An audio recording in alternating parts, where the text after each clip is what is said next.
또 내가 살고 세상을 살리는 길이라는 제목으로 함께 은혜의 말씀을 나누겠습니다. 지금 사회적으로 여러 가지 많은 문제들을 얘기하는 가운데 특별히 저출산 문제와 고령화는 이번 6.13 지방선거 가운데 많은 후보자들이 이 문제에 대한 대책 논의들을 말할 것입니다. 저출산, 아이를 안 낳는 거죠. 결혼을 하지 않으니까 안 낳는 거고, 또 결혼을 했어도 또 요즘은 이제 시대적으로 컴퓨터를 많이 써서 그런 전자제품을 많이 사용해서 그런지는 모르지만 불임하는 이런 분들이 참 많은 것 같아요. 참 안타까운 부분들이 많죠. 아이가 출생했다, 이는 가정의 큰 기쁨입니다. 그리고 아이가 출생하면 모두가 그 아이에게 집중을 하게 됩니다. 그렇죠? 아침에 새벽에 단체 카톡에 지난주에 우리 교회에 등록한 성도님들 명단과 지지난주에 등록하신 분 명단이 단체 카톡에 올라왔어요.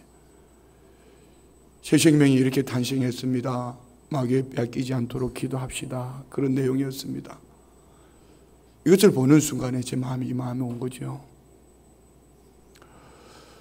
가정 안에서 아이가 출생을 하면은 큰 기쁨이고 잔치고 온 세상에 알리는데 나는 그런데 우리 교회 안에 지난주에 이렇게 많은 새 생명이 탄생했는데 나는 우리 교회는 이 새 생명에 대해서 얼마나 관심을 가지고 있나, 이 새 생명으로 말미암아 얼마나 즐거워했고 이 새 생명이 잘 성장하도록 얼마나 관심을 가지고 있고 이 새 생명에 대해서 얼마나 집중을 하고 있냐, 순간적으로 이런 생각을 해보았습니다.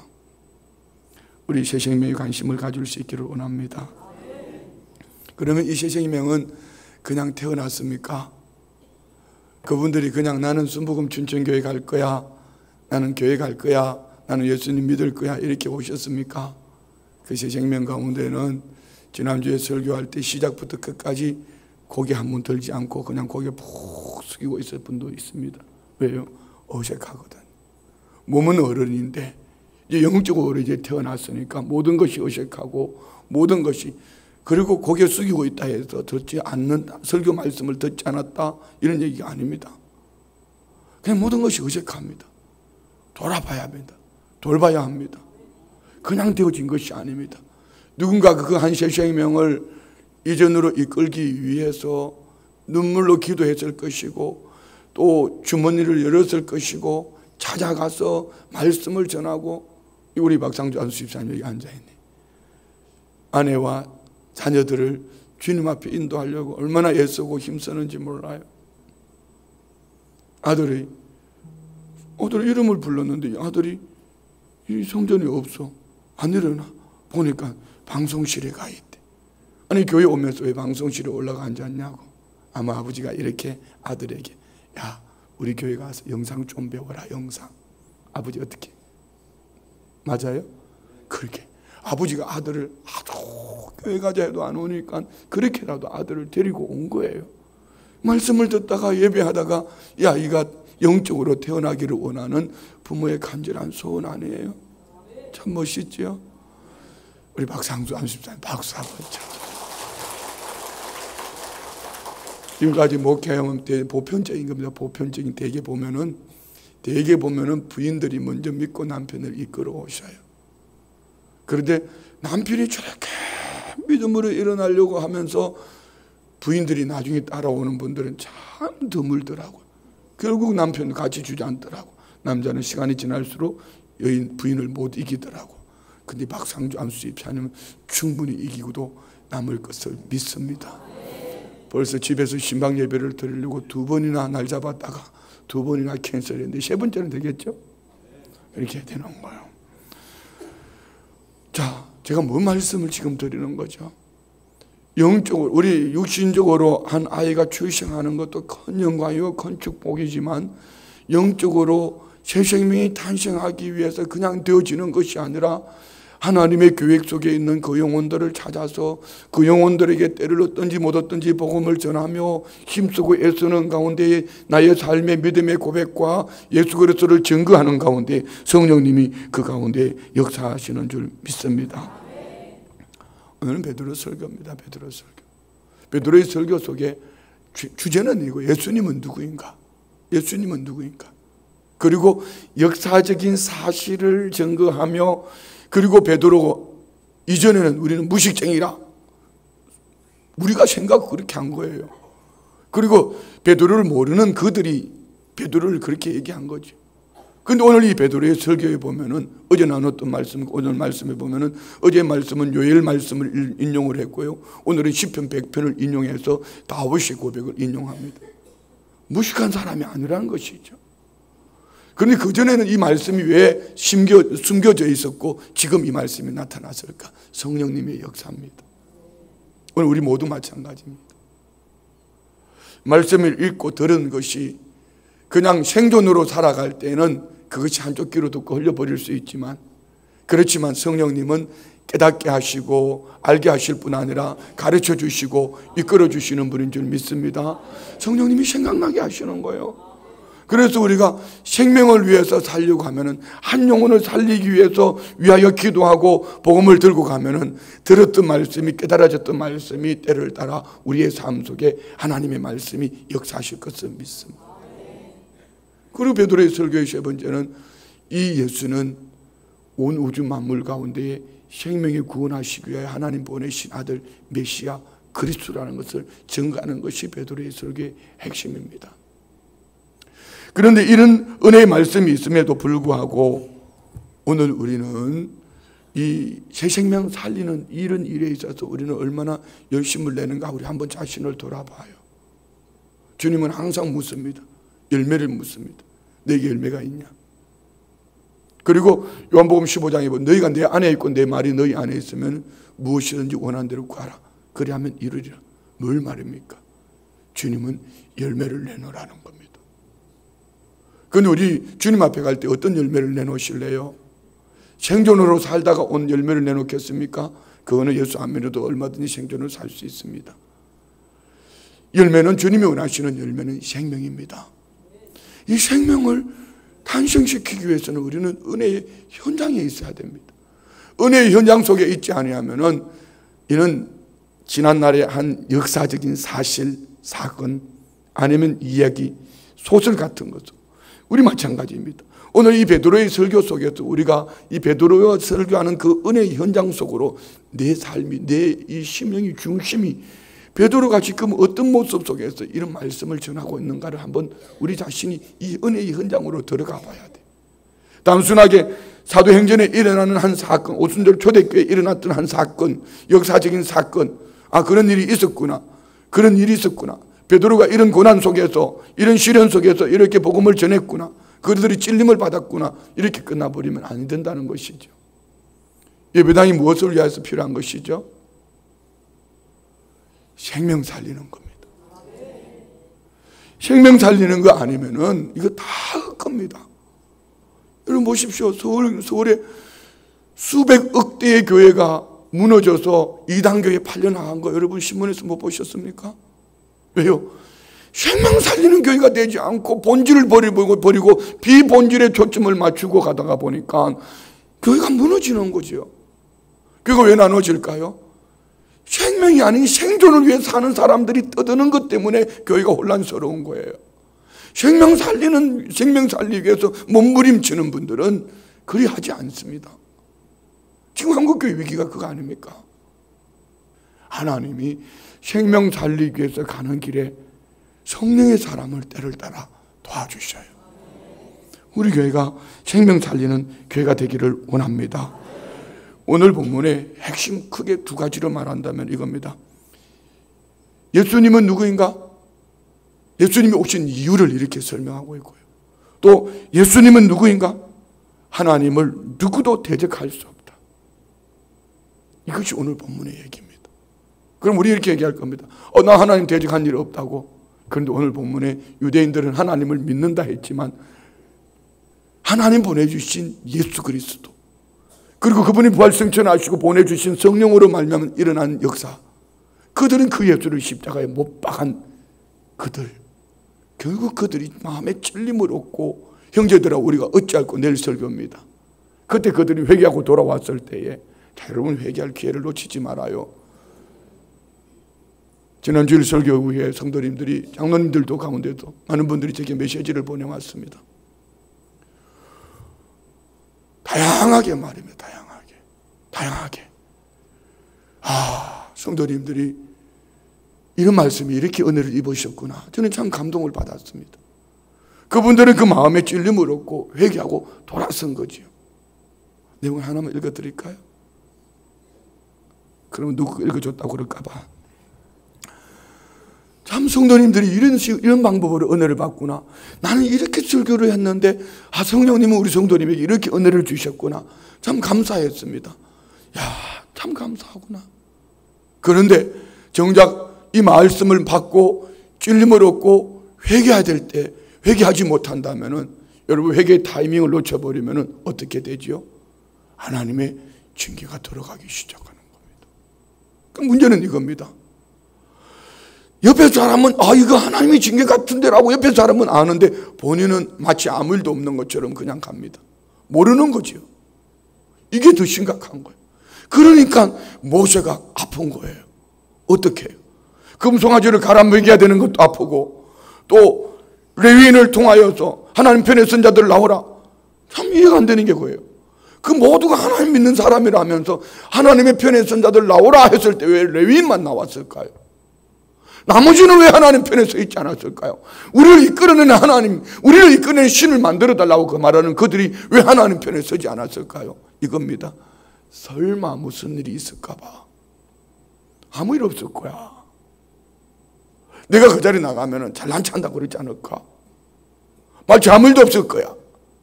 그러나 믿음의 용기를 얻어서 하나님 말씀 앞에 순종하고 나온 레위인들을 통하여서 그의 형제들, 가족들이 3,000명이 죽습니다. 그리고 모세는 내 이름을 생명책에 지워서라도 이 백성 살려달라는 겁니다. 여러분, 이런 말씀을 보면서 우리는 깨달아야 됩니다. 마치 이런 얘기하면 안 되는데, 개구리가 삼계 가듯이 쭉 가면도 모르고 이렇게 이거 이벤트 탕이네. 왜? 개구리를 삶을 때 보면 그렇게 한다고. 물을 붓고 개구리를 집어넣으면 아이고 이게 물이 참, 그래도 고춧가루를 집어넣으면 이 고춧가루 이벤트. 그러면 어서 물이 끓어오르면 이거 무슨 수증기인가 뭐 이러면서 안 들어본 거죠. 서서히 영적으로 죽어져 가고 있는데 이걸 몰라요. 한번 회복하기가 얼마나 힘듭니까? 기도를 회복하기가 힘들고, 예배를 회복하기가 힘들고, 헌신을 회복하기가 힘들고, 한번 미끄러져 내려가면 회복하기가 너무 힘든 거예요. 회개의 타이밍을 놓치지 않기를 축복합니다. 하나님 앞에서, 교회 앞에서도 하셔야 됩니다. 우리 모두 마찬가지입니다. 내가 있어야 될 자리가 어딘지를 분별하세요. 그리 하셔야 됩니다. 그렇지 않으면은 여러분, 오늘 지금 베드로의 설교를 잘 들어보면 그에게, 우리는 이 본문은 강의를 했기 때문에 깊게 들어가지는 않겠습니다. 우리 한번 볼까요? 22절. 이스라엘 사람들아, 이 말을 들으라. 너희도 아는 바와 같이 하나님께서 나사렛 예수를 큰 권능과 기사와 표적을 너희 가운데서 베푸사 너희 앞에서 그를 증언하셨느니라. 이스라엘 사람 이 말을 들어 어떤 말입니까? 요엘이, 하나님께서 요엘을 통해 주셨던 말씀을 베드로가 요엘서를 인용해서, 그들은 말세를, 유대인들은 말세를 세상의 끝을 말세라고 생각했습니다. 그런데 오늘 성경은 뭐라고, 베드로는 뭐라고 그러죠? 예수님이 오셔서 예수님이 다시 오시는 그날, 그 타이밍을 말세라고 얘기합니다. 이 말을 들어라. 그 중심이 뭡니까? 말세의 중심이 누구죠? 예수님입니다. 믿습니까? 그럼 우리는 예수님께 집중해야 됩니다. 말세는 세상이 끝나는 겁니다. 근데 세상이 끝나려 누가요? 예수님이 다시 오시는 겁니다. 예수님이 다시 오실 때 예수님은 우리에게 뭘 원하실까요? 열매를 내놓으라는 겁니다. 너희들이 십자가에 못 박은 그 예수, 그분이 큰 권능과 기사와 표적을 너희 가운데 베푸셨다. 나는 그 증인이다, 증인이다. 그리고 봅시다. 23절. 그가 하나님께서 정하신 뜻과 미리 아신 대로 내준 바 되었거늘 너희가 법 없는 자들의 손을 빌려 못 박아 죽였으나 하나님께 그를 사망의 고통에서 풀어 살리셨으니 이는 그가 사망에 매여 있을 수 없습니다. 하나님의 뜻, 곧 예수님이 십자가에 죽으신 것도 하나님의 뜻인 것이고 하나님이 예정하신 것이고 하나님의 계획대로 주님이 그렇게 말씀하셨지 않습니까? 주의 말씀대로 오셔서 주님 말씀대로 죽으시고 주님 말씀대로 살아나시고 주님 말씀대로 성천하시고 주님 말씀대로 다시 오실 것을 믿습니다. 그런데 그 예수를 법 없는 자들, 누구죠? 로마인들의 손들을 통해서 그들은 십자가에 예수님을 못 박아 죽였습니다. 그렇지만 하나님을 그를 죽은 자 가운데 내버려 두지 아니하시고 살리셨다. 믿습니까? 그리고 그들은 다윗을 참 존중합니다. 그리고 엘리야를 존중합니다. 너희들이 존중하는 다윗의 혈통을 통하여서 메시아를 보내주셨다고 말씀하셨던 그분이, 그리고 다윗이 시편 100편에 다윗이 고백했던 그 말씀을 인용합니다. 25절부터 읽습니다. 다윗이 그를 가리켜 이르되 내가 항상 내 앞에 계신 줄을 배웠으며 나로 요동하지 않게 하기 위하여 그가 내 우편에 계시도다. 그러므로 내 마음이 기뻐하였고 내 혀도 즐거하였으며 육체도 희망에 그하리니 이는 내 영혼을 음부에 버리지 아니하시며 주의 거룩한 자로 썩음을 당하지 않게 하실 것이미로다. 주께서 생명의 길을 내게 보이셨으니 주 앞에서 내게 기쁨이 충만하게 하시리로다. 아멘. 다윗이 시편 100편에 고백했던 고백입니다. 다윗은 항상 주를 오른편에 모시고 사니 그는 생명으로 산다, 뭐 이런 얘기입니다. 그러면서 왜 다윗을 얘기했을까요? 우리는 복음 전도할 때 접촉점을 잘 찾으셔야 됩니다. 오늘 유대인들에게 다윗은 하나님이 보내주신 성군으로 믿습니다. 그들은 다윗을 추종하는 거예요. 그러니까 그들의 관심사, 다윗을 들어서 말하는 거예요. 복음 전도할 때도 마찬가지입니다. 그들의 관심이 무엇인가? 이건 접촉점이 되어지는 겁니다. 그래서 배고픈 사람에는 빵을 주고요, 병든 자에게는 뭐 좋은 치료 방법을 주든지, 그러면서 그들에게 생명의 복음을 주는 것이죠. 그런데 그것으로만 끝나면 안 되죠. 그러나 오늘 다윗이 말한 그 고백 속에는 바로 너희들이 십자가에 못 박은 그 예수, 다윗은 예수님을 보지 못했지만 그는 항상 그 주를 오른편에 모시고 살았다. 자, 29절. 형제들아 내가 조상 다윗에 대하여 담대히 말할 수 있노니 다윗이 죽어 장사되어 그 묘가 오늘까지 우리 중에 있도다. 그는 선지자라. 여러분, 다윗을 어디서 선지자라고 그랬죠? 지금 베드로는 다윗을 선지자라 이렇게 얘기합니다. 왜요? 그는 선지자는, 자, 제사장과 선지자의 차이가 이겁니다. 선지자는 하나님의 말씀을 받아서 그 백성들에게 선포하는 자들. 제사장은 그 백성들의 죄를 하나님 앞에 구하는 자. 그러니까 제사장은 땅에서 하늘로, 선지자는 하늘에서 땅으로, 이렇게 하면 이해하기 쉽습니다. 곧 다윗은 왕이었지만 주를 오른편에 모셔드리고 살면서 하나님의 말씀을 받아서 하나님의 말씀을 증거한 자, 선지자라. 하나님이 이미 그 맹세하사 그 자손 중에서 한 사람을 그 위에 앉게 하리라 하심을 알고, 그 자손 중에 한 분 누구요? 다윗의 혈통을 통하여 누구를? 예수 그리스도를 보내주실 것을 다윗이 진짜 알았을까? 성령님이 하실 줄 믿습니다. 그리고 31절 보세요. 미리 본고로 그리스도의 부활을 말하되 그가 음부에 버림이 되지 않고 그의 육신이 썩음을 당하지 아니하시리라 하더니 다윗이 지금 시편에 고백하지 않습니까? 그분은 부활하시고 그분은 음부에 버림이 되지 않고 그분은 썩지 아니하고, 다윗이 어떻게 아직까지 보지도 않은 그 일을 말할 수 있었냐 말입니다. 항상 주를 오른편에 모시고 사는 다윗, 그는 하나님의 영에 감동된 자로 하나님이 선지자로 미리 알게 하셨다. 미리 보게 하셨다. 그를 통하여 미리 부활의 예수님을 증거하게 하셨다. 오늘 저와 우리 모두 마찬가지입니다. 시대 앞에 선지자가 되기를 원합니다. 어떻게 해요? 우리는 잠든 영혼들, 죽은 영혼들에게 부활의 주를 증거할 수 있는 은혜가 있기를 원합니다. 시대 앞에 하나님의 크고 비밀한 일들을 증거하는 자.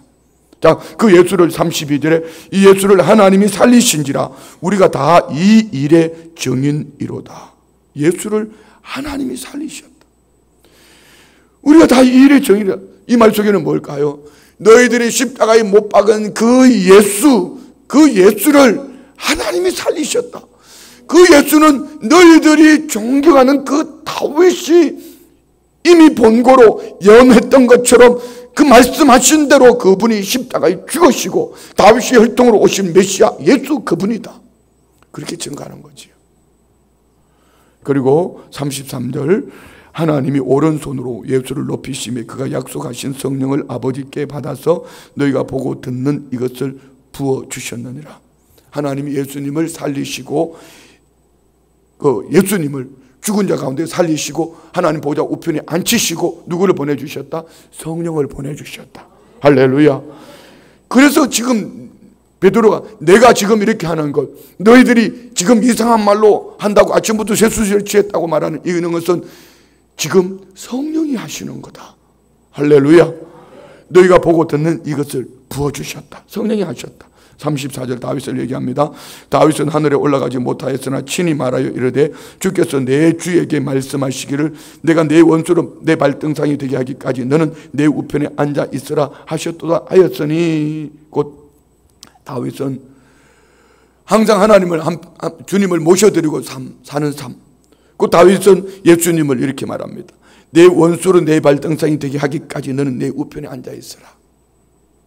예수님은 마지막 날 다시 오시는 그날까지 하나님 보좌 우편에서 우리를 위하여 중보하실 줄 믿습니다. 믿으십니까? 그리고 성령을 우리 가운데 보내주신 줄 믿습니다. 그래서 우리는 성령, 어떻게 우리는 주님을 우리 가운데 모시고 살죠? 성령으로 말미암아 주의 말씀이 내 안에서 생명의 양식이 될 때. 할렐루야. 36절 봅니다.